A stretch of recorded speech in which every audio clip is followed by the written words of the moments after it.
2, 3, 4, 5.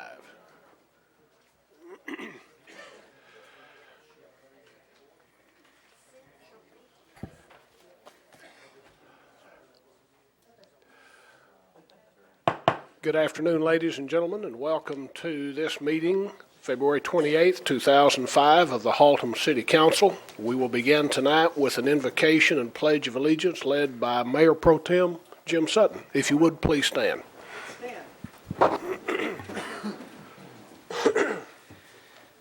Father, what a week it's been. We thank you for the accomplishments of the week. We come to you with our tears, with the problems of this week, and sorrows of this week, and we just put them to you. I thank you for your hand upon this city. I thank you for your love for this city. We just ask for your presence here tonight as we deliberate over some of these issues, and all of these issues, really, Lord. And we just thank you that you're going to make a difference in Haltom City through the people that live here. I pray all these things in your name, Lord. Amen. Amen. I pledge allegiance to the flag of the United States of America and to the republic for which it stands, one nation, under God, indivisible, with liberty and justice for all.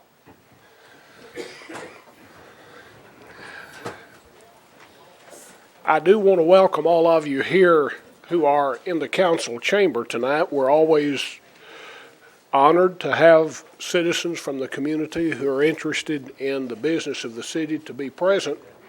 We also welcome those who are watching on HCTV. I know we have a large number of our citizens who attend the council meetings by way of technology, and we're very pleased with that as well. We begin tonight with announcements. I believe our Public Information Officer, Fran Burns, has some announcements to make.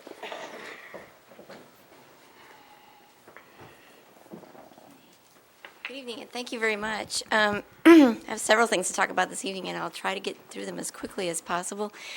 One thing I wanted to mention is our new restaurant and retail guide has just been published by the city.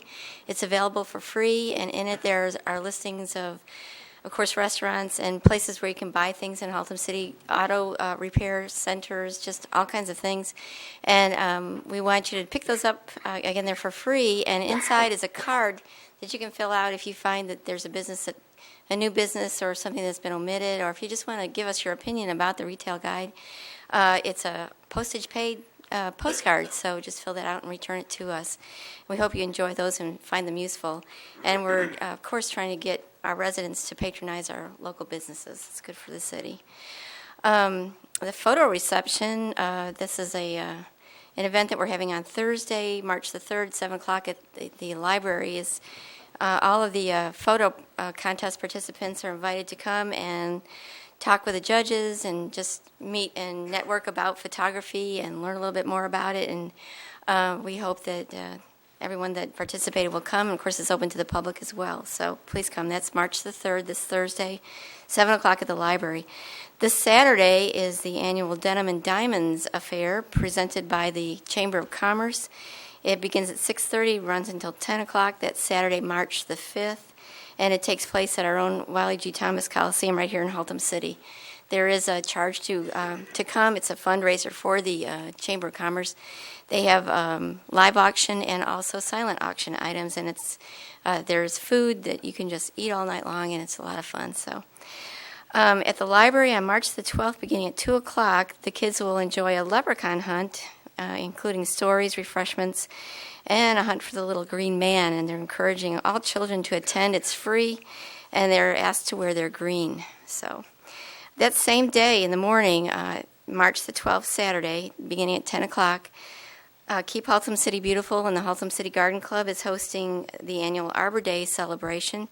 And at that, again, 10 o'clock at Haltom Road Park, you can come and get a free tree to take home and plant. You can learn how to plant a tree. There'll be demonstrations by the city forester from Fort Worth as proper planting and care of trees and pruning.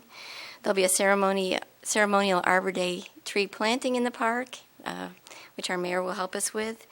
And kids can come and pot seeds and take their own tree home as well. So again, that's free, 10 a.m. Saturday, March the 12th at Haltom Road Park. Spring Fest will take place on Saturday, March the 19th, which is that following Saturday, beginning at 11 o'clock in the morning, and it'll last until 3 o'clock in the afternoon. It's our annual Easter egg hunt hosted by Parks and Recreation. And this, again, is a free event. There's food and lots of fun, music, games, craft vendors, and a bike parade for kids that would like to come out and decorate their bikes and participate in that. Again, it's 11 o'clock Saturday, March the 19th at Haltom Road Park. And then the last thing I want to talk about is our website. Mentioned last time that it's under reconstruction, and we're hoping that people will visit it, and we'd like to get your input on the way it's looking and the way it's being updated and actually maneuvering through it and finding the information that you're looking for. So we would love to hear from you guys. If anybody in the watching audience, any residents, any businesses, and all of our council members, we would appreciate your input. So I thank you very much for your attention. Thank you, Ms. Burns. Mr. Muir, any additional announcements need to be made at this time? No. I believe we have a special recognition of one of our police officers who received a national award recently. You want to introduce that? Sure. Chief Burton's going to be coming forward with Detective Daniel Pearson. Thank you, Mayor and Council. Just stand right up here. I want to take the time to recognize Detective Daniel Pearson, and I'm just going to kind of paraphrase an article that was written about him in a magazine called the Rental Pulse, which is the magazine for the American Rental Association, which is a nationwide organization. When Detective Daniel Pearson of the Haltom City, Texas Police Department was assigned to the Tarrant Regional Auto Theft Task Force, the state of Texas had the unfortunate notoriety of leading the nation in the number of heavy equipment thefts without many recoveries. In the past 5 years, since this young man's been on the task force, that picture has changed dramatically. The state of Texas now ranks number 3 in recoveries. Much of that change is due to Daniel Pearson. Between February 2003 and September 2003, he was responsible for the recovery of 48 heavy equipment machines with a value of nearly $1.2 million. Much of it was rental equipment. The recoveries have led to the identification of 39 suspects, of whom 15 were arrested and charged. For his distinguished service in combating equipment theft, Pearson was awarded the first ARA Insurance Services NER Award February 14th at the rental show in Las Vegas. He hated going there, but he went. The award was established in 2004 as part of the partnership between the American Rental Association and the National Equipment Register, a partnership central to ARA's efforts to help their members combat the serious problem of equipment theft in the rental industry. Daniel Pearson made Haltom City very proud. He is doing an excellent job in the Auto Theft Task Force on a daily basis, and he is now involved in the training of other police officers in how to recognize stolen heavy equipment, and he is teaching classes about twice a month to 20 to 30 officers at a class, and is passing on his expertise that he took the initiative to go out and get. He's very deserving of this national award. We're very, very proud of him, and I wanted to share that with the mayor and council and the citizens there at home to know what we have here. We've got a real treasure in Daniel Pearson.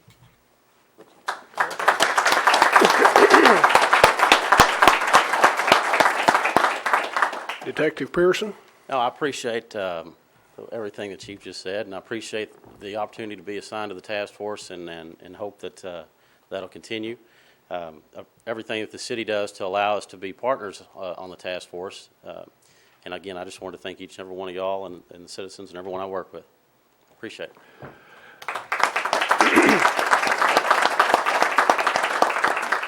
Detective Pearson, we are very proud of you and for what you do, and your other officers as well. But it is a special recognition to you and a great credit to who you are and what you do to receive a national award in this regard. So, again, we're very proud to have you as one of our detectives here in Haltom City. We move now to the reports.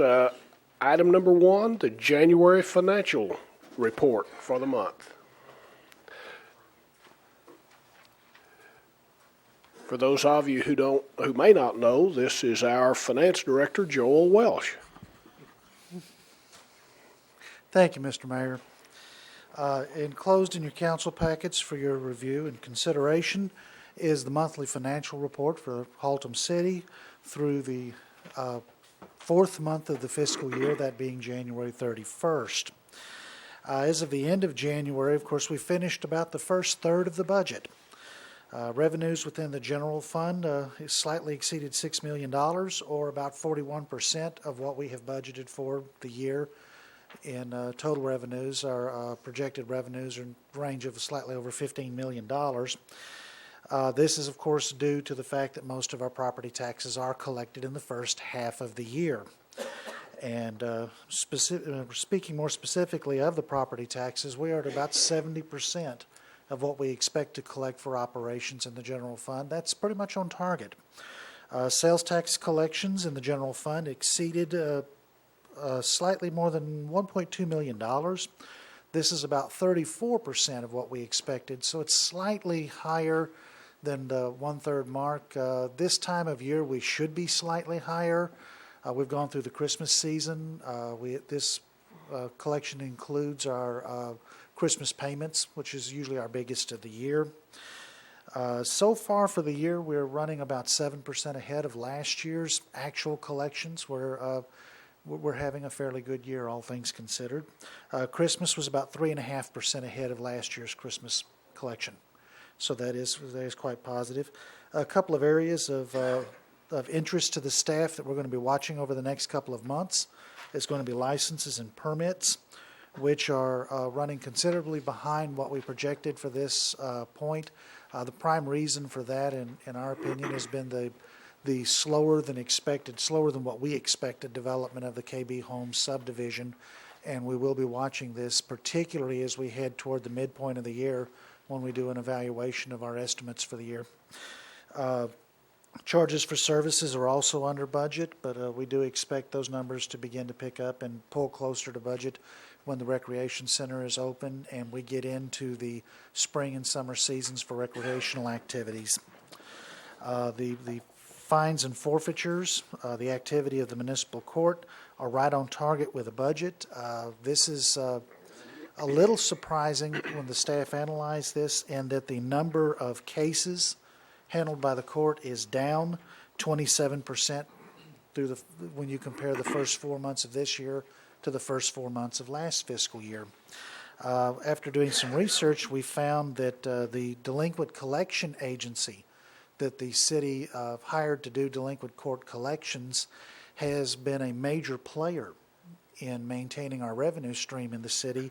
Through the first 4 months of last fiscal year, 4% of revenues received by the court were from the efforts of the collection agency. This year, 21% of the collections were coming from the collection agency. So these people have been doing a very good job for the city. Expenditures in the general fund overall are slightly over $5 million. They are right on target. There is nobody that is in any particular trouble in terms of expenditures. Everybody is within their acceptable limits. So as we head into the middle part of the fiscal year, we have a very healthy fund balance. We're up around 26% of expenditures. This is about where we need to be because, as I've mentioned before, as we head into the second half of the year, we won't have the property tax collections, and the fund balance will start dropping back to the targeted level we have.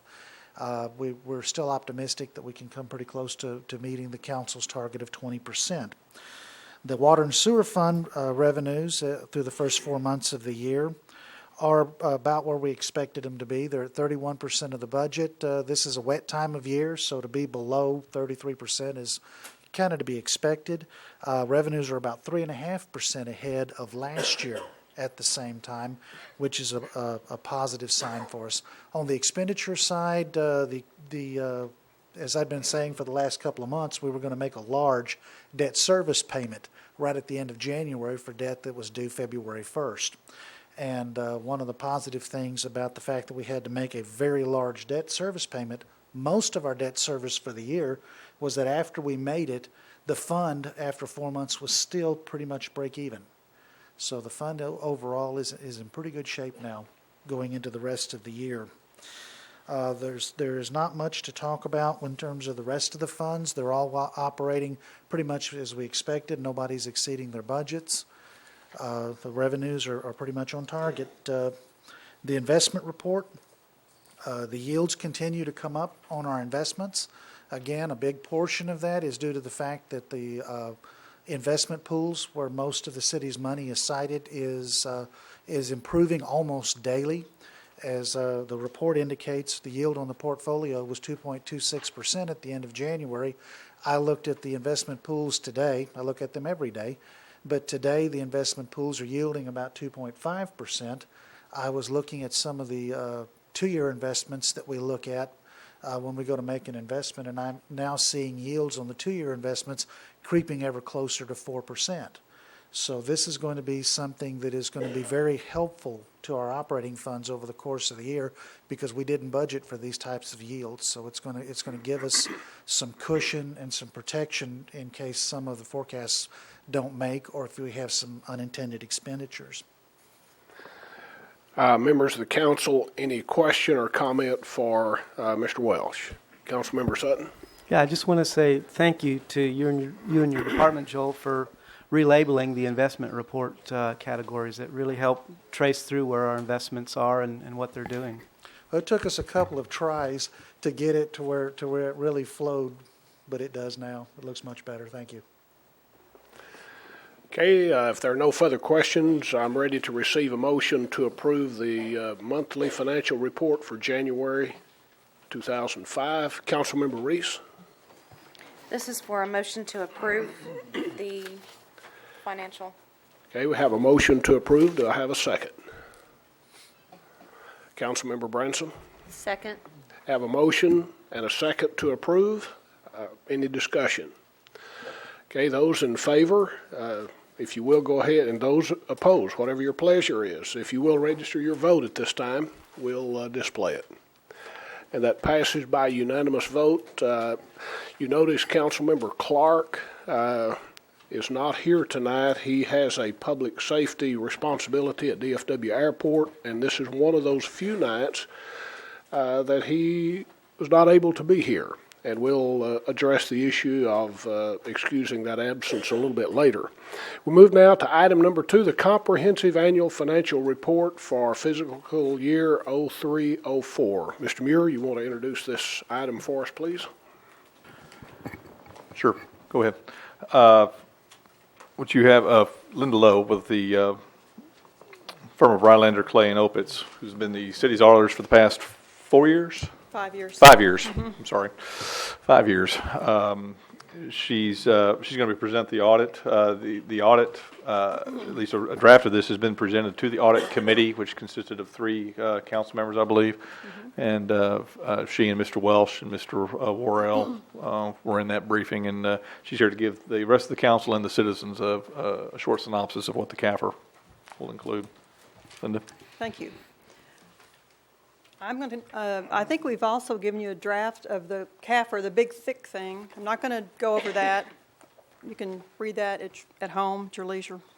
I will go over the shorter bound copy. That's kind of a review, right? Just a little summary of, like Tom said. We had a clean opinion on the city, sure, just good. Now that this letter that's independent auditors report on compliance and internal controls, that's a required letter that we give the city. It talks about, we did do some testing on your compliance with laws and regulations, but we don't give an opinion on your compliance, but we didn't see anything in there that was questionable. And we also look at your internal controls, really for planning purposes, not to give an opinion on your internal controls. But those are two areas that we do look at on the city, required by government auditing standards. Okay, then moving on to the summary financial data, the statement of net assets. This is a statement that shows the city as a whole. It has your governmental funds and also proprietary funds, water and sewer funds, added together. And it also includes your capital assets and debt all together. You can see you've got about a $10 million, these are numbers are in thousands. So you've got about a $10 million increase in your total assets, and most of that is an increase in your property, plant, and equipment. Your liabilities have increased a little bit. You issued some debt during the year. And then also your fund balance, I think it increased about $6,000, $6 million rather. Going on to the statement of activities, that's similar to an income statement if you're a business. This is, again, all the city added together. The first little area is the program expenses net of related revenues. So your governmental fund or general government, economic development, this is all your revenues net of your expenses. So in that category, you're down you had a little bit of an increase, rather this year you had a decrease in your loss. And that's attributable to capital contribution of infrastructure from the KB homes. So it wasn't a cash increase. And then in the next little category is your business type activities, your proprietary funds, water and sewer. And you can see you had a significant increase there from last year, about $2 million. And then the bottom category is just your general revenues that aren't allocable to a particular program, like your property taxes, sales tax, that kind of thing. And you can see you've got a big increase or fairly large increase in your property taxes from last year. I think you had a small rate increase, and also your property valuations are up. And also your sales tax is up. I think didn't you have an audit, you said, of that? And some extra sales tax came in. Nothing else of real significance there, not a big difference. Your total general revenues are up about $1.5 million. So that brings you to a change in net assets for the city of $6 million increase for the year, which is very good. Compared to last year, you had a less than $1 million increase. Then if you turn to the next page, this is the fund statement, which you're probably more used to looking at, where it doesn't, this shows your city just with the general funds and not with proprietary funds. This is just the general funds. You can see your general revenues increased $1.8 million. Your expenditures increased about $620,000 for a net decrease in revenues over expenditures, a decrease from last year, further increase. Your decrease was lessened of $1.2 million. Then you sold some bonds, like I said, had some transfers, so the net amount is $6.5 million for the governmental funds. The next page is the proprietary funds, which is your water and sewer fund. You can see this is where you had a large increase in your water and sewer sales. You had a rate increase. That was in effect all year, I believe. And your operating expenses were up a tiny bit to get you to an operating income of $2 million for the year. And the next page shows some financial statistics for the last 5 years. Your debt coverage for your revenue bonds. You can see last year less than 1 times, and this year 2.36, which is a significant improvement. That's really good. Debt service to your general expenditures has a small change, 2%. And your property tax collection rates has decreased a little bit, but still 104%. You can't beat that. And for those of you that like to look at a picture instead of numbers, there's a graph that kind of shows your steady increase in your revenues and expenditures. Any Questions or comments from the council? Serving on the audit committee was Councilmember Bransom, Clark, and Sutton. Either of the two of you who are here like to make comments regarding the audit? Okay. Councilmember Sutton? Just real briefly, we did have an audit committee meeting earlier. I believe it was last week. Mm-hmm. And looked through the reports and had a presentation, and we went into more detail at that meeting of all these numbers, and we're really pleased to see the results of them. Mm-hmm. City's in good shape. Councilmember Branson?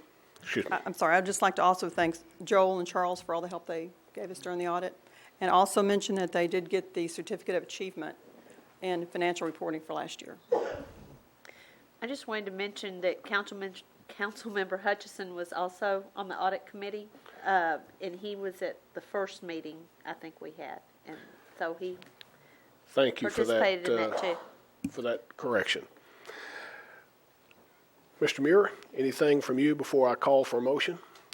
This is an item, we do need action by the council, so I'm ready to receive a motion regarding the wishes of the council involving the comprehensive annual financial report for 0304. And I think Councilmember Holcomb, your light came on, and then Councilmember Lanford. This is for a motion to approve. Councilmember Lanford, That's for second. Councilmember Hutchison. Same. Okay. We have a motion and a second to approve. Any discussion? Okay, if you will, register your vote. And that passes by unanimous vote of the council. Okay, we move now to the consent agenda.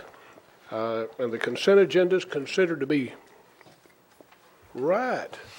I'm trying to get on through this meeting tonight. We do need a capital improvement status report. I didn't have action out beside that, but we do need some action as far as the city manager giving the report, capital improvements.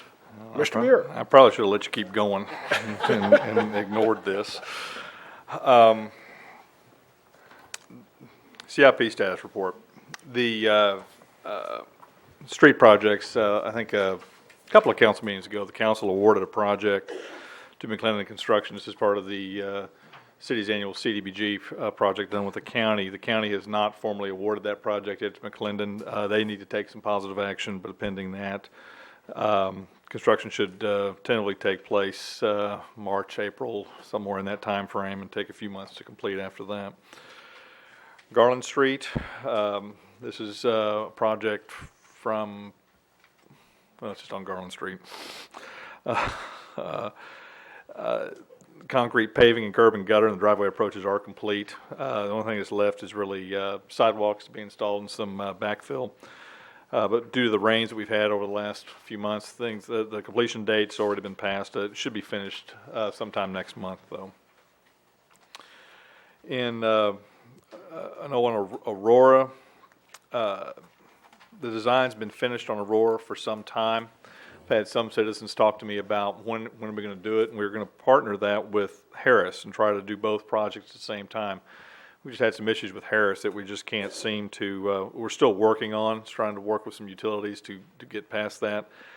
But last week we decided to go ahead and just go ahead with Aurora as it by itself, and then when we get finished with Harris, we'll go ahead and do it too. But bids for that should be going out here in a week, 10 days, 2 weeks,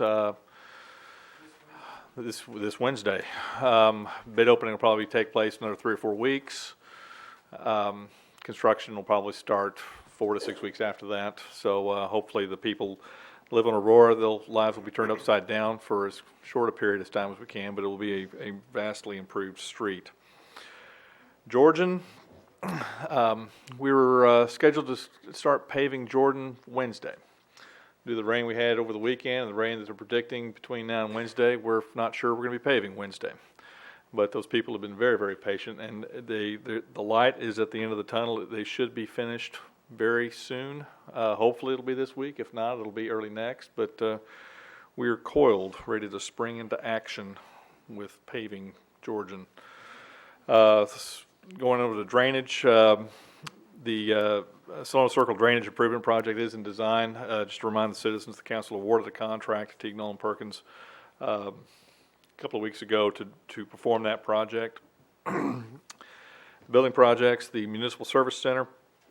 The project is substantially complete right now. They're working on punch list items that things should be finished within the next 30 days. For the rec center, they're in the building. Doesn't mean public is welcome in the building, but they're in the building. The repair and rework of the roofing trims and the gutter systems have been completed. The rainstorms we've had have shown no leaks. We've had water tests done lately, and they have reported no leaks. Frankly, the only leak that test did report was glass related, so there's nothing related to the roof, so that's a good sign. Electrical issues have been reworked. The generators installed. There's a few issues left that are small, but just can't seem to get past them. There's a serpentine concrete wall that still needs a protective coating on it, security system, phone system. There's some issues with some doors, some internal things, but we're still waiting on the weight equipment, some furniture, but hopefully, it's my hope we can have that thing open in the next few weeks. Within the next 30 days is my hope. I've given dates for that project for a long time, and I'm wrong each time, so I'm scared to death to give a date. But hopefully by this time, next time I'm giving this report, hopefully I can say that the weight room, some of the activity rooms are open for business. The parking lot will hopefully be complete. The gym floor, I'm running into some issues with even our insurance company with right now, so I'm still trying to work those out. But I'm not going to let the gym floor keep us from using the facility. It may keep us from using the gym, but the youth gym will be open, and some of the other, the rest of the rec center will be open. But we're still working out the issues with the floor. And with that, I'll take any questions that the council may have. Any questions for Mr. Muir? Okay, there being none, we need no action on this, so we'll move now to the consent agenda. Right. The consent agenda consists of items number 4 through 9. We will remove item number 5 and item number 7 for individual discussion and action. The consent agenda is considered to be self-explanatory, will be enacted by the council with one motion. The city manager, by that action, is authorized to implement each of these items in accordance with the recommendations you have in your packet. So at this time, I'm ready for a motion regarding items 4 through 9, with the exception of 5 and 7. Councilmember Hutchison. Thank you, Mr. Mayor. Yes, move to approve consent agenda items 4 through 9 with the exception of the removed items number 5 and number 7. Councilmember Sutton. That's for a second, Mayor. Thank you. Councilmember Branson. Second. Okay. Have a motion and a second to approve. Any discussion? If you will, register your vote. And that passes by unanimous vote. We come now to item number 5, the 2005 Stormwater Master Drainage Plan. Mr. Muir, you want to introduce this item for us, please? Well, I was, but our city engineer is making his way, so I'll let him do it. I'll fill in the blanks if there's any blanks Thank you, Mayor. Thank you, council, residents. What you see before you tonight is the contract award for a major ticket item for our master drainage program that was started by implementing the stormwater utility fee. The presentation you'll see tonight will summarize not only what we're proposing for the master drainage plan, but also the comprehensive drainage program that will push the city into the future for years to come. And at this point, I would like to introduce Mr. Mark Berry, the Vice President of Tignall and Perkins, and Ms. Kelly Dillard, who will be the Project Manager for Tignall, who will be giving the presentation. Mark.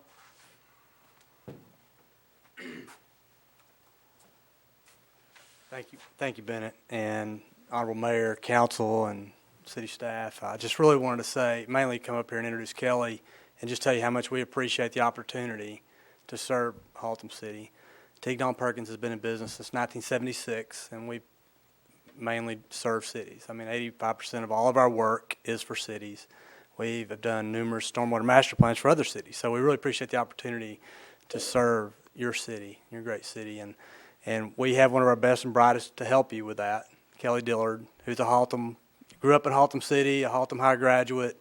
Now she went to A&M after that, but don't hold that against her. All right, her engineering degree is from A&M, but she is a very good engineer. She leads our hydraulics and hydrology team, and so she's very well experienced, and she will do you a wonderful job on this project. And with that, I'll let her tell us about it.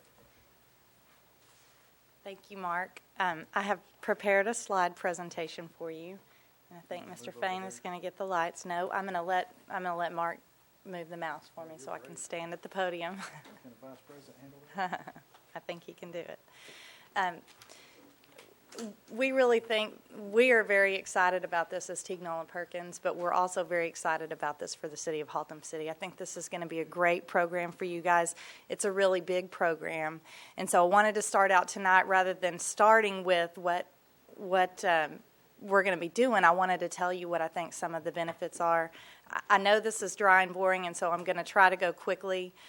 But there's a lot that's going to benefit the city of Haltom City, and so I don't want to really skim over any of those kind of things. So Mark, with that, let's just start with benefits of the program. Okay, project benefits, and the first one is the city passed a stormwater utility fee. We want to be sure that the city gets the most bang for their buck, maximizes the benefit of that. And the way to do that is to get a plan. How are we going to spend it? What are we going to do? Where are the most important areas to spend it? So we're going to have a program that maximizes expenditure of those funds. Part of that is that we'll have a short-range plan. It'll be a 5-year recommended improvements, and then a long-range, a 10-year plan. And that really should help you guys move through the future to full development in the city. One of the things that is especially neat about this program, we're proposing to do GPS surveying, which will give you a geospatially correct model of your storm drain system. All of your maps will be correct in the X, Y, and Z direction. That will be useful both to us in our modeling, but to any future work that's done in your city. It's a permanent system, and it's a long-term benefit to you. Another one of the things that we wanted to do, I know part of your stormwater fee is that you're going to have a maintenance program. And I know that you already have 2 crews that are set to do maintenance. One of the things we're going to do for you is set up a database and a maintenance program that will, in fact, tell your crews where they're going to go on a regular basis, and then help them look at what are the special issues? What are the areas of the special issues? So that's some special things that are going to happen. One of the reasons that we're even standing here tonight is because the EPA and the state have gotten together and mandated Texas pollution discharge elimination system. And the city of Haltom City is a phase 2 city. We're in the second phase of that project. And some of the regulatory requirements of that, there are several, but some of them are to have a comprehensive map of your storm drain system, and then also to have a stormwater master plan. And so you're under a legal requirement to do that, and we'll help you meet all of those. We want to evaluate the impact of future development. Anybody that comes in and wants to develop your city, anybody that develops upstream of you, what kind of impact is that going to have on Haltom City? We're going to look at from today forward to full development in the upstream watershed.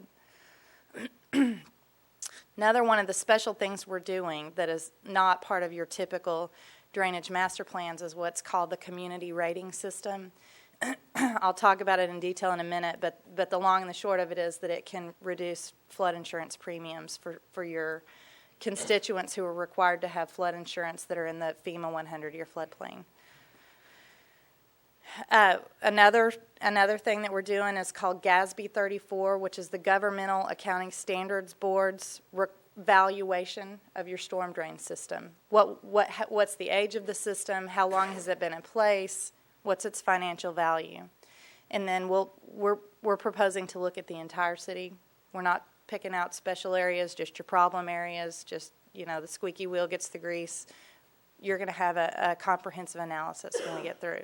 So, with that being said, there are a lot of really important things that are going to happen, and those are going to happen through the next tasks that I'm describing. The first one is surveying.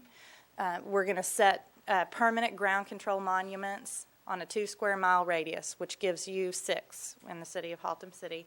Like I mentioned, you're going to have GPS survey of all your storm drain systems, and then we'll do channel and roadway crossings to get a good amount of detail to put into our computer models for your system. Community rating system is a program. The lingo in the biz is CRS, and so it's predicated by the Federal Emergency Management Agency, part of the National Flood Insurance Program. What we will do is review the floodplain management practices that the city of Haltom City has. Each of those practices represents a rating number the higher your rating, the lower your flood insurance premiums can be discounted by 5% per level that you go up. It's our feeling that the city can move a couple of levels and really save your residents some money.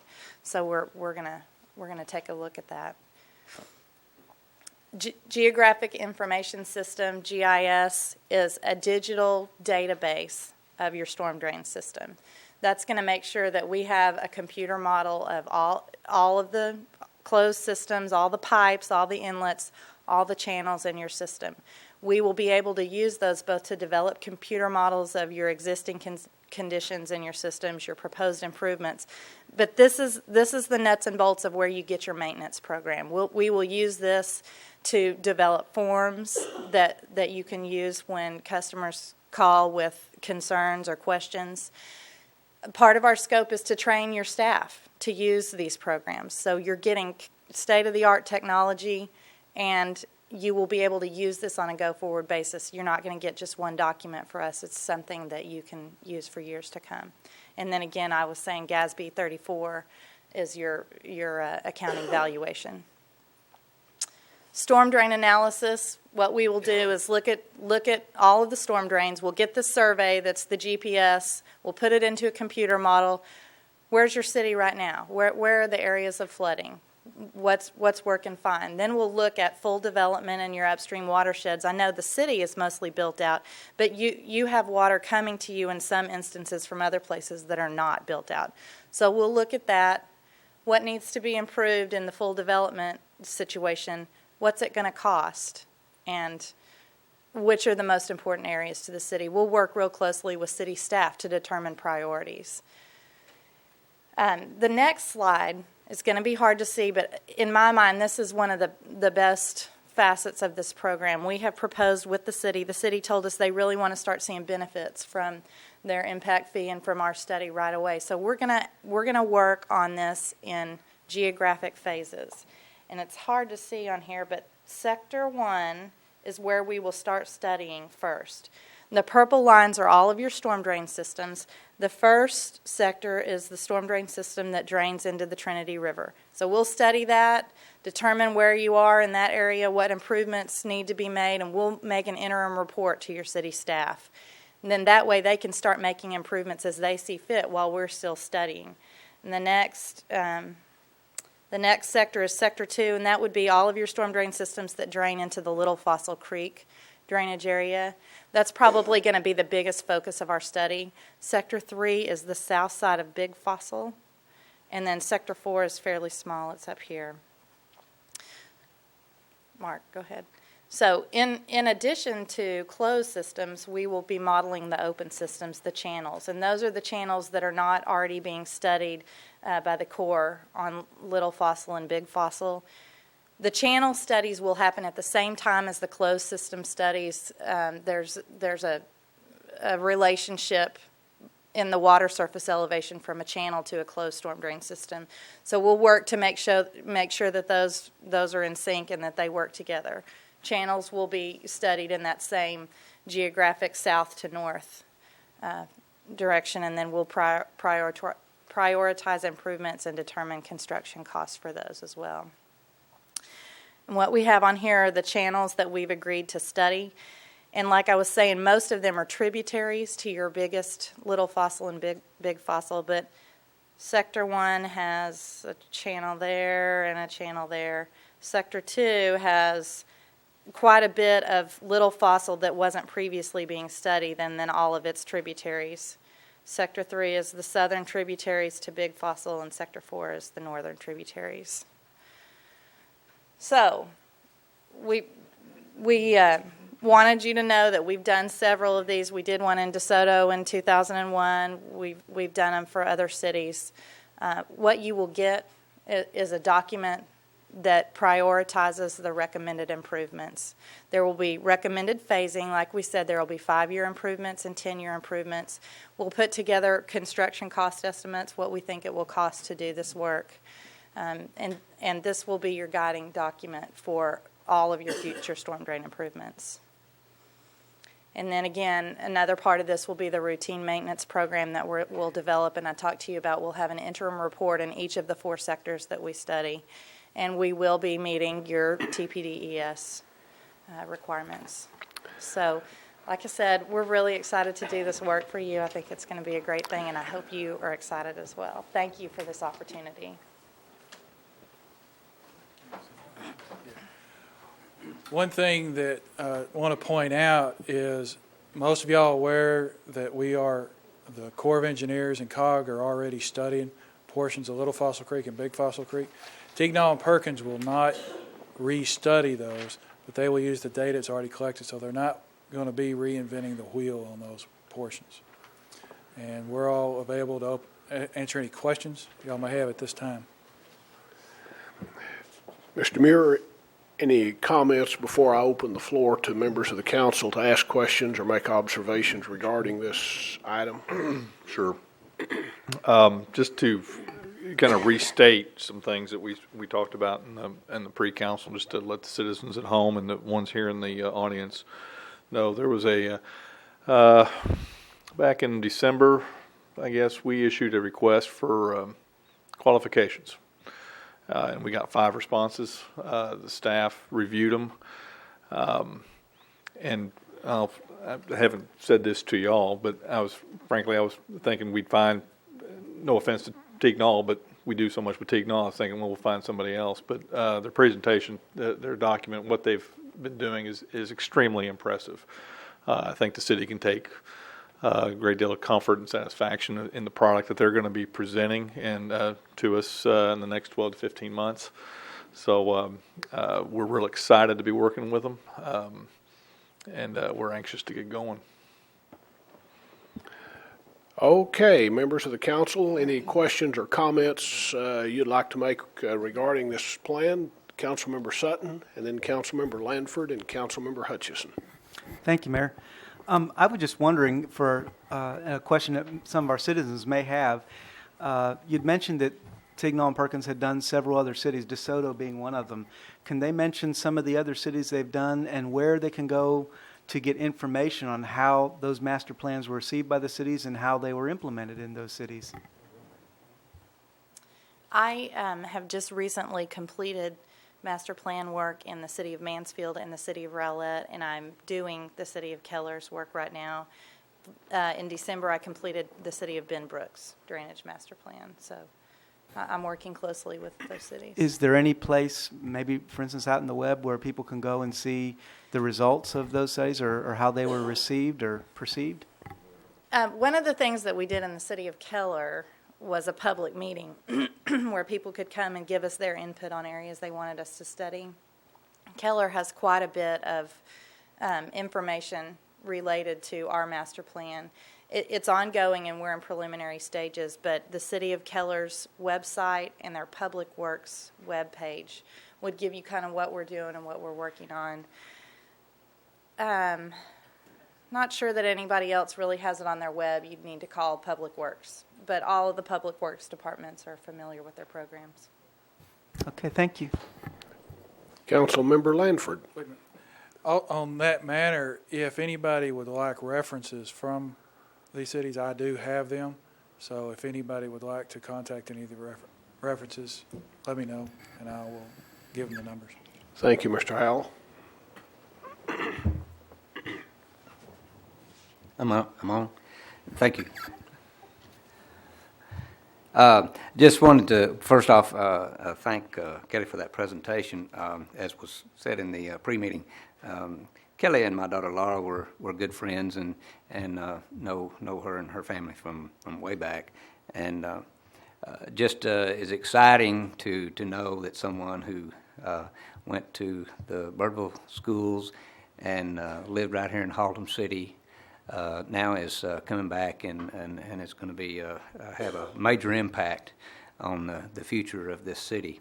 And I think it's important to remember that back when Kelly was riding her bike up and down these streets that Haltom City taxpayers paid for and going to school that Haltom City taxpayers helped pay for, that these things do come around.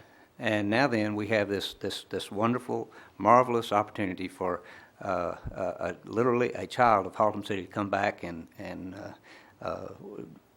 help the future of Haltom City, where her generation and generations to come will benefit from that. And I think it's important to take stock every once in a while and notice that taxes do some good.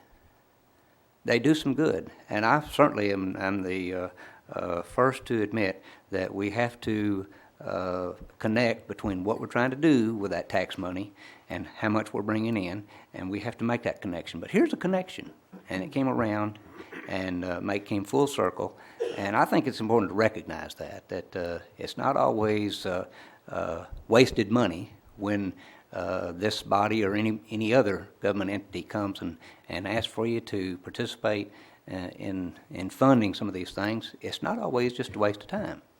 Thanks. Councilmember Hutchison. Thank you, Mr. Mayor, and thank you for the comments from Councilman Langford and Councilman Sutton. Thank you especially, Mr. Martin and Kelly, for excellent presentation. I was pretty quizzical about this in pre-council chambers because I think the citizens have been very interested in how this stormwater fee is going to be applied. And this is a very detailed report. And one question I did have, and would you please answer this for us? You answered it for us in pre-council chamber. How long is this going to take, this assessment? It is proposed to last between 12 and 15 months. Thank you. And for the final. Now, there will be interim reports in each section. Yeah, that's what I wanted to highlight. I think a couple of the unique features about this is that there are, without belaboring it, and what's good for Haltom City is what I'm interested in, and this is what's going to be good for the citizens. We are going to get interim reports. They are, but at the same, and as they work on this, they're going to train our staff on how to do these, use this software programming. It's very complicated, I'm sure, but our staff's going to be trained on this, so it's not like they're do this one time and then they're going to leave us. They're going to be with us every step of the way. They're going to team up with us, and thirdly, it's not like they're just going to do. We're not going to just generate paper. We've already got people hired. We got equipment that we've bought, and we're going to be out in the ditches with dirt flying and mud flying or whatever flying, and we're going to be doing work here real soon. And that's what I think the citizens of Haltom City want to see, is that work is going to be accomplished. So my compliments to you both and to your company, and we look forward to seeing you often. I'm hoping that the interim reports will not only come to the staff, but that we'll be able to see you up here before the council too. Thank you. Mr. Muir, you look like you would like to say something. I just wanted to clarify, work has already started. We're already in the creeks Thank doing you very that much. stuff. So it's not going to happen. It is happening. Tell the citizens where they could drive by just to take a look. Little Fossil Creek over by just Hadley and Fincher. That's just what I was going to tell you. just west of Fincher. South of the middle school. Yeah, south of the middle. Yeah, east of yeah. South of the middle school. Somewhere around there. South of Haltom Middle. I'm directionally challenged. You don't get out much. But that's where. Yeah. Right now, that's where the maintenance crews are working. Right now, is south of Haltom Middle, and once it starts drying up a little bit more, they're going to start working in some of the ditches on the south side of town. So the work has been done. Equipment has started to arrive. There's more equipment on the way. So it's we're moving forward, and we're very excited about the comprehensive drainage program that the city's implementing, and it will be a good thing for the city. Councilmember Sutton. Yeah, I just wanted to mention to those of the younger members of our audience and out in cable and those parents that are looking for their kids to have jobs, they're going to be using a software program called ArcMap. Look it up on Google and get proficient with it, and who knows, the city may be able to use your services on a software program called ArcMap in years to come. Back a few months ago, we instituted the Storm Drainage Utility District here in Haltom City, and before we move forward too much, we need to have a master plan, and that's what this is. A well thought out vision for what can be done in Haltom City with a lot of flexibility to be built into it as time goes on, be able to fine tune it, but to be responsible to the citizens of Haltom City for the trust they place in the staff when they voted for the stormwater drainage utility plan. It's important for us to get this master plan in place and then move forward. Anything further from the council? Thank you, ladies and gentlemen, for your presentation. Very exciting for us. That having been said, we need a motion, if we could please, regarding item number 5. Councilmember Reese, Councilmember Lanford. I would like to make a motion for the approval of the 2005 Stormwater Master Drainage Plan. Councilmember Lanford. That's for a second. Any discussion on the motion and second we have before us? There being none, if you'll register your vote. And it is a unanimous vote. The other item we pulled off of consent was item number 7. And this is a second reading of an ordinance, and I believe our planning director, Mr. Pliska, is prepared to present this item for us at this time. Thank you, Mayor, members of the council, citizens of Haltom City. As the mayor said, this is the second reading for the conditional use permit. It's the second one of 05. It was for approval of an auto paint and body shop at 5821 East Belknap. At the first reading at the City Council meeting of February 14, 2005, this was approved.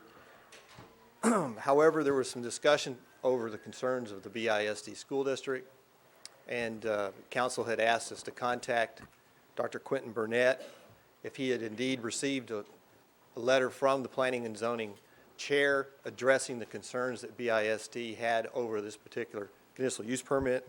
And I'm happy to say that Dr. Burnett got with us on Friday at 10:30. We received a phone mail message from Dr. Burnett. He had been out of town, and he indeed had received the letter and was okay or in favor with what the Planning and Zoning had done with the additional requirements for this conditional use permit.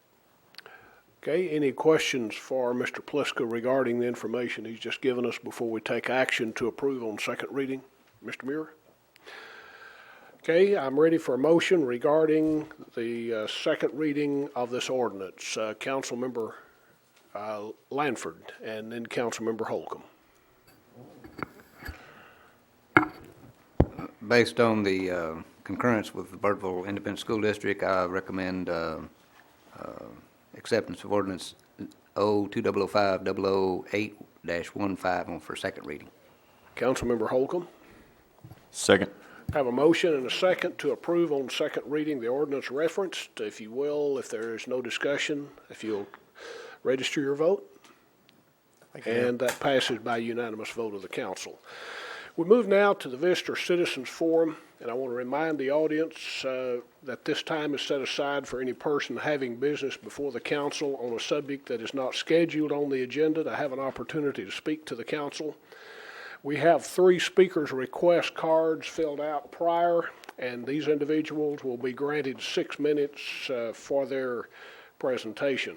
Council cannot discuss or debate any issue brought forth at this time, nor can any formal action be taken because none of these items to be brought forth were posted on the agenda in accordance with the open meetings law.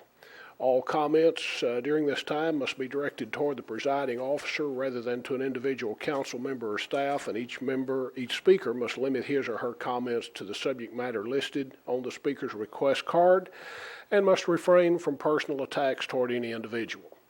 Our first speaker regarding water workshop, Ms. Patricia Conley. Ms. Conley, if you will come forward and give us your name and address for the record. And while she's coming forward, I might mention that the audience who may not have filled out one of the yellow speaker's request cards will have an opportunity to address the council. If you'll go back and get one of those, fill it out without prior notification, such individuals will be given 3 minutes. But you have 6, Ms. Connolly. Your name and address for the record, please.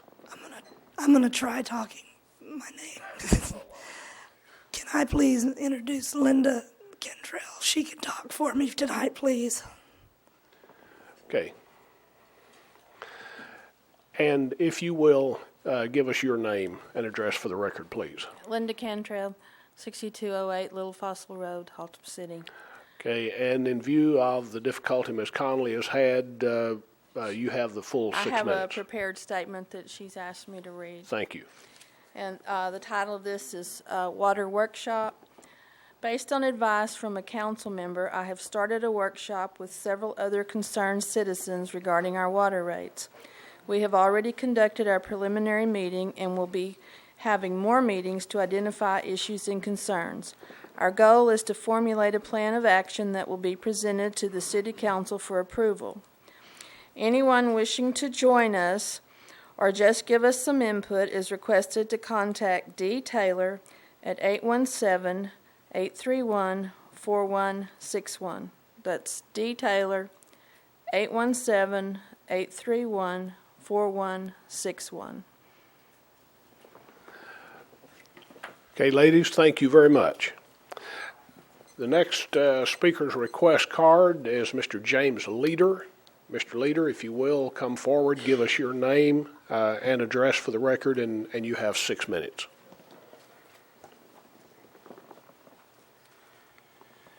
My name is James Leader, and my mailing address is Post Office Box 612521 at DFW Airport Post Office.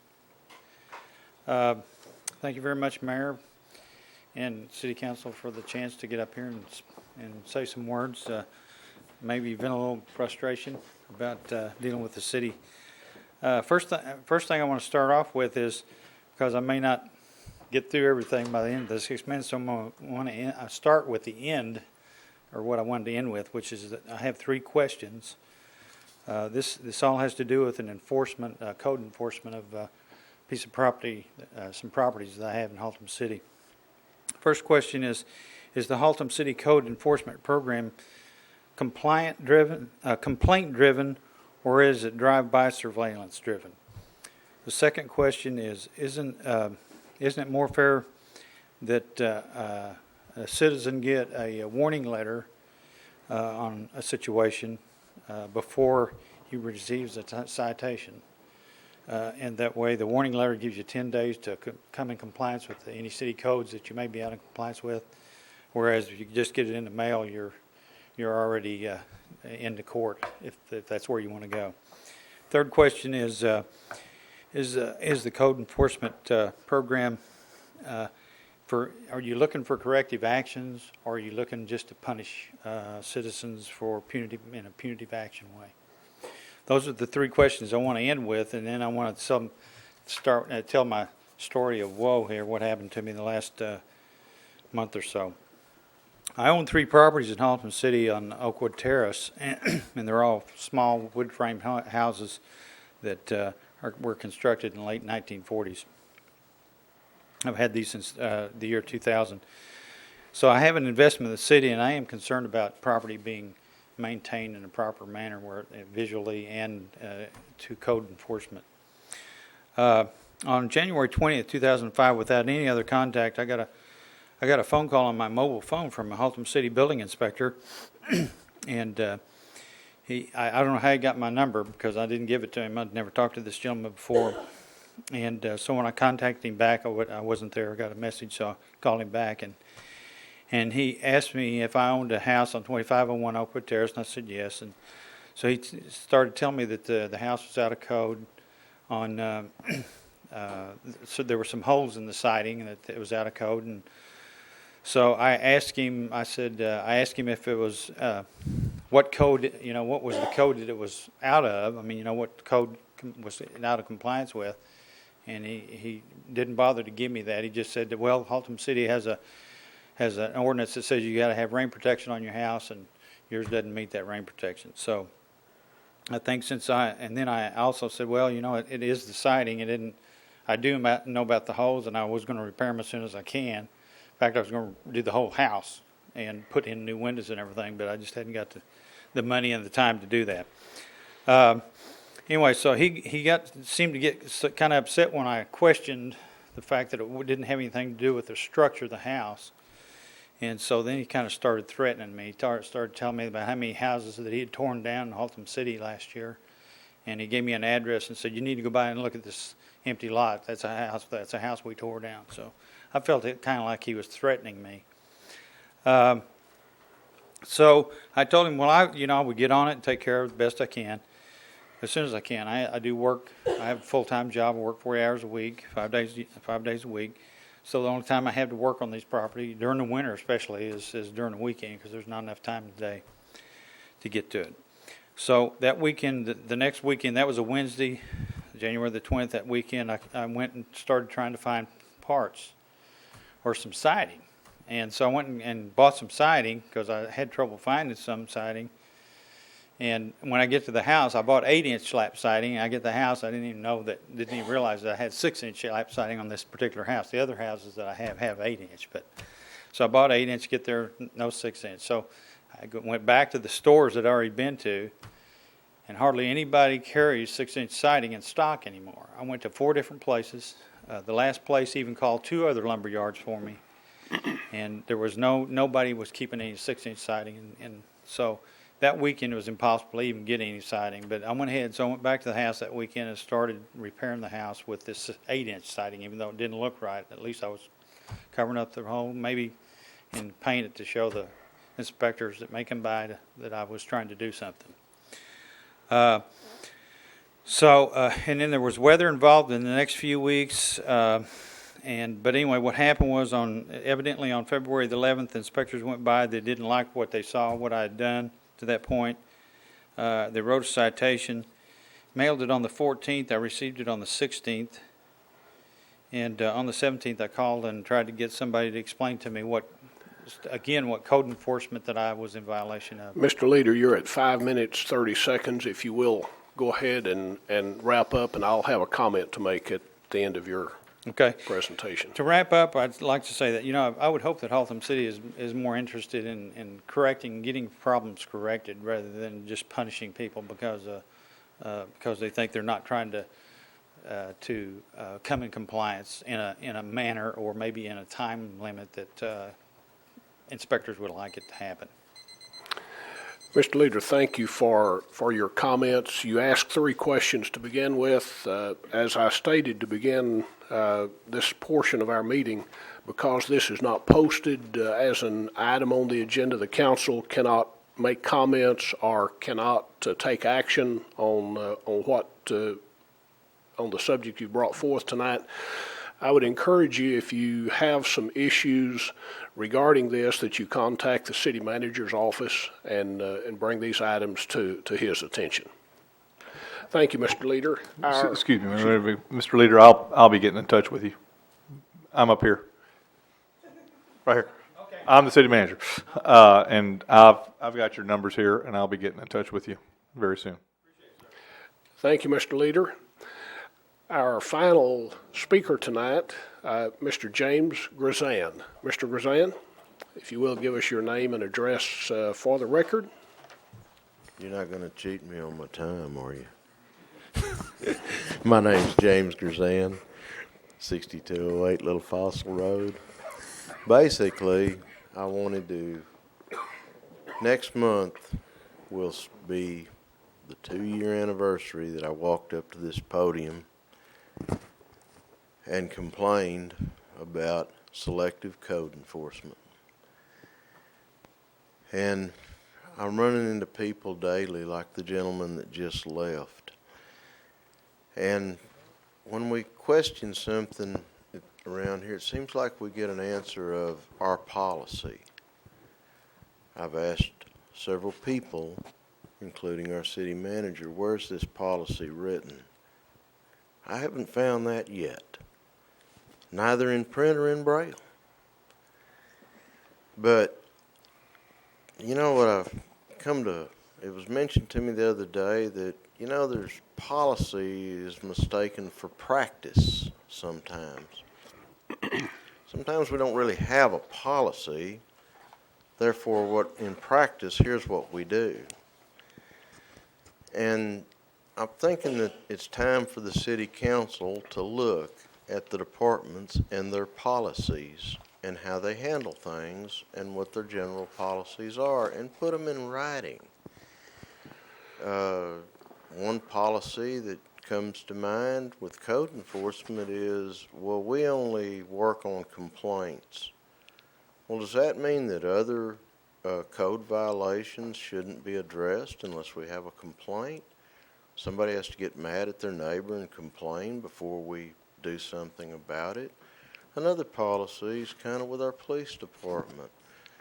And I don't mean this in criticism, but we stop someone that has no insurance, no driver's license, doesn't speak English, give them a ticket, and let them get behind the vehicle that is generally pulling a trailer through our city and let them go. I don't think this is a good policy. I've kind of walked around and tried to listen and pay attention, and several of our practices I don't really think are policies. I think they're just something that we've come to do because somebody said do it that way. And I'd like to see, if we're going to have a policy, I'd like to see it put in writing. I'd like to see a copy of it somewhere that anybody can read. And let's stick by it. Let's don't vary just because somebody comes up here to the council and raises Cain or something. Let's stick with our policy, but let's put it where Mr. Sutton can point at it and say, there it is, there's policy right there. Or anyone else. Thank you. Thank you, Mr. Roseanne. Do we have any member of the audience wishing to address the council at this time?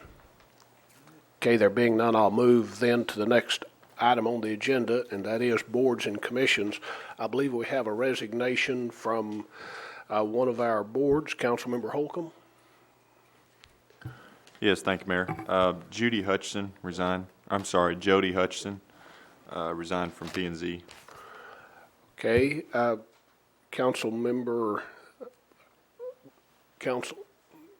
went blank there all of a sudden. Holcomb. Councilmember Holcomb has brought forth a resignation. We need to ratify this resignation. If you will, register your ratification for the record. Okay, and that is by full vote of the council. Are there appointments or reappointments to be made? Okay, there being none, as I mentioned earlier, Councilmember Dale Clark is not here tonight. He has public safety responsibilities at DFW Airport that he was not able to get away from. I am ready to receive a motion regarding the attendance requirement. Councilmember Sutton, I believe you were first, and then Councilmember Bransom, I believe you were second. All right. Thank you, Mayor. I move that we approve the absence of Dale Clark due to the circumstances. Councilmember Bransom. Second. We have a motion and a second to approve. If you will, register your vote. And we have excused the absence of Councilmember Clark. We move now into executive session. The time is 8:15. As authorized by the Texas Government Code, Section 551.071, .072, and 074. We will come back out in open session to take action on any item discussed that needs action at the conclusion of executive session.